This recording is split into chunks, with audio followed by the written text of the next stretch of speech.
This is a CBC podcast.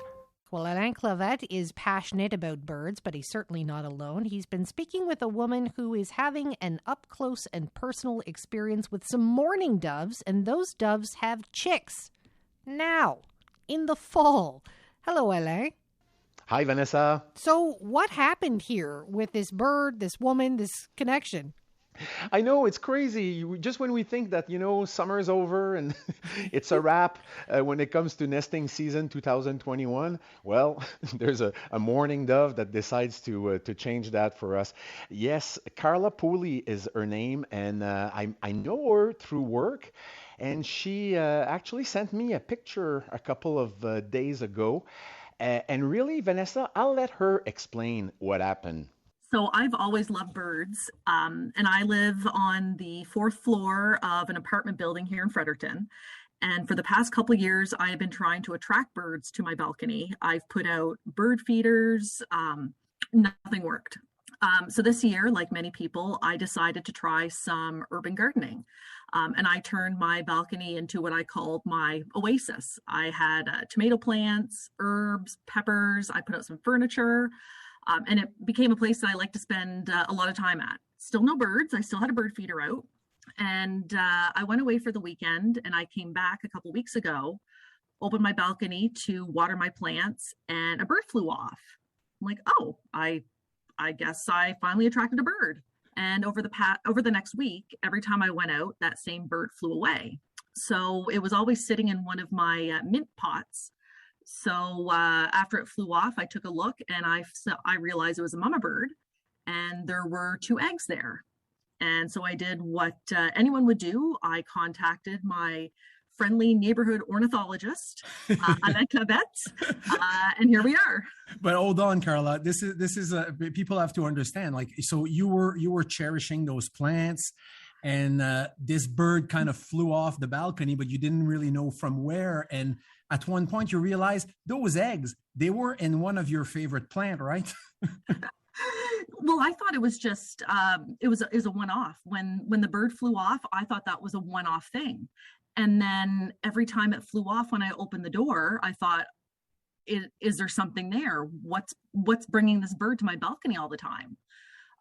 So when I looked in the pot, that's when I saw that it had made its home on my balcony.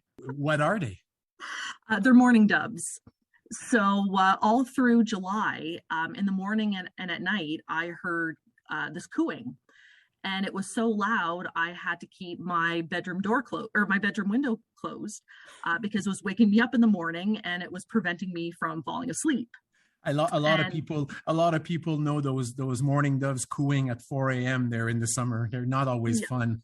Not always fun. And like I said, I live in an apartment. There are trees around, but it's not like I'm in the middle of the forest. So I'll hear crows, I'll hear different screeching, but I've never heard a mourning dove from my place.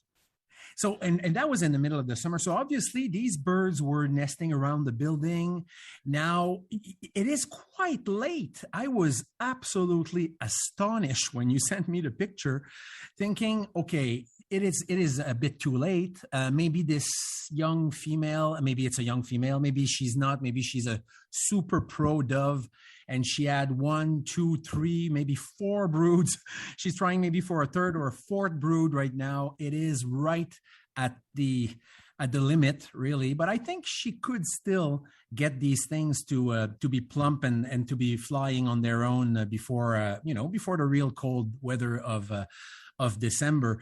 But you were really a nervous, I guess we could say, a godmother of these chicks for a little while. We were not sure if they were going to hatch. Yes, I would check the eggs every day. My team here at work, I would send, and to you as well, I would send progress reports and updates. And I didn't know what to expect. Like, I've never seen a baby dove before. So I expected as soon as the eggs to hatch, there'd be peeping and cheeping, but there was no change. Every day when I went out, after about a week, I could open the door, the dove just stayed in the pot. Never flew away. Sometimes I would spend up to an hour on my balcony tending my plants. The dove would just watch me. So amazing. And she's just sitting there in the pot where the mint was. And we gotta say, unfortunately, the birth of those chicks meant maybe the death of one of your favorite plants. Yeah, that the plant is dead. I've sacrificed it to the greater good. and the reason being that you could not water it, right? I couldn't water it, and I also didn't want to get close enough to the bird to scare it away. So I kind of cordoned off that part of my balcony. It was on a 4-tier shelf, and I just wouldn't get close. I'd get close enough to get a picture, or I might stand on a chair, maybe about 5 feet back, and take a picture. But just to kind of see how the bird was doing. But otherwise, when the dove moved in, I moved out of that corner. I gotta say, I was skeptical that those eggs were gonna hatch. I was thrilled when you sent me the picture. So how did it happen? So I came home after the long weekend. I went out of my balcony. That was one of the first things I did, and the bird was gone.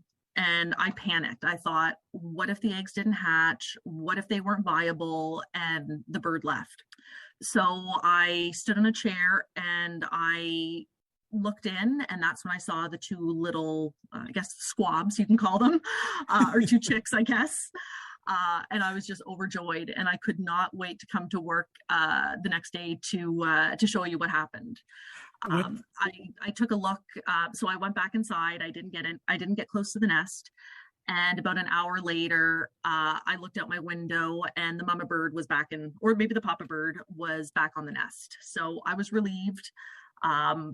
The chicks were fine. Every day I'll just take a look to see if the mama bird is still there. But that's it. I'm letting her do her thing. Well, I can actually tell them apart now. So the papa bird is a little bit darker, and he's got a tinge of orange and ochre on his wings. Yeah. And the mama bird is lighter, and her breast is more of a creamy pale gray. What does it represent for you to have such a close communion with these birds right now?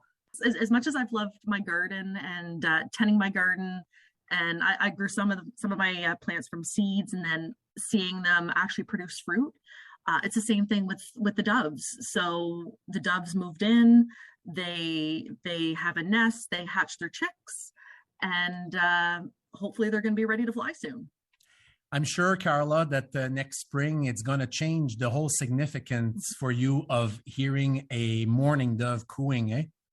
Absolutely. And you mentioned that doves will often come back to nest in the same spot. So I'm actually going to set up that shelf to be better for the birds. I want to make sure it's a safe spot that they can come back to and hopefully raise several nests next year. Exactly. I think on the 4th floor of a building, if you can keep the blue jays, the crows at bay, they've got it made. Carla Polley, thank you so much for your story. This was just delightful. My pleasure. Thank you so much for all your help, Alain, and I will keep you in the loop with how the chicks are doing. Absolutely. I want to know everything. Thank you. You're welcome. Bye-bye.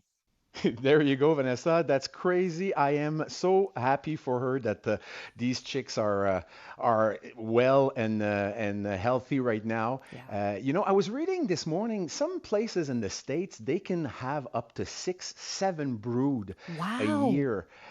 So they're machines. They're like pigeons, the same family, the Columbidae. And really, when it comes to nesting for pigeons, I mean, they can, if the weather would be all right, they could nest year round. Here in New Brunswick, the limiting factor for doves definitely is the weather. So I think that when they do have 4 clutches in a year, it's pretty much the limit that they'll be able to accomplish. But these guys really pushed it right to the wall. They're already about a week old, so in about another week they'll be able to fly with mom and dad, and the parents will still feed them for a little bit, but they need to fatten up and fast, because the weather is going to start being cold. And it's funny when you think about it, mourning doves 30, 40 years ago, we're just starting to spend the winter in New Brunswick. Now they're all over the place in the winter, but it's really a species that saw an expansion on the North American territory, and they're adapting to their new place of birth and where they're producing young. So maybe it's a thing that we're going to see more and more. Mourning doves nesting well into October. But for me, anyways, it was a special one. I never thought that they would have chicks that late in the season. No kidding. I love them because they sound like, you think they're owls when you first hear them. You're like, what is that sound? It sounds like an owl. You would not imagine the amount of calls I get in the spring. People, oh, I think I have an owl, and I ask them record it. And of course, very often it's mourning doves, but I call that an in-tree bird. It is a species that very often people will start being interested in their backyard, and it will be the door, opening on the world of birding and birds in general, and conservation after that. Thanks so much, Alain. We'll talk to you next week. Yes, have a good weekend. Alain Clavette is our birder, and we speak with him every Friday at this time. Carla Pooley, by the way, took some photos that Alain sent our way, and we're posting some of those on Twitter at ShiftNB. She's also looking for some name suggestions for those chicks while she has them kind of hanging out at her place. They were born in a pot of chocolate mint, if that helps you think at all. You can certainly give us your suggestions at ShiftNB. For more CBC podcasts, go to cbc.ca/podcasts.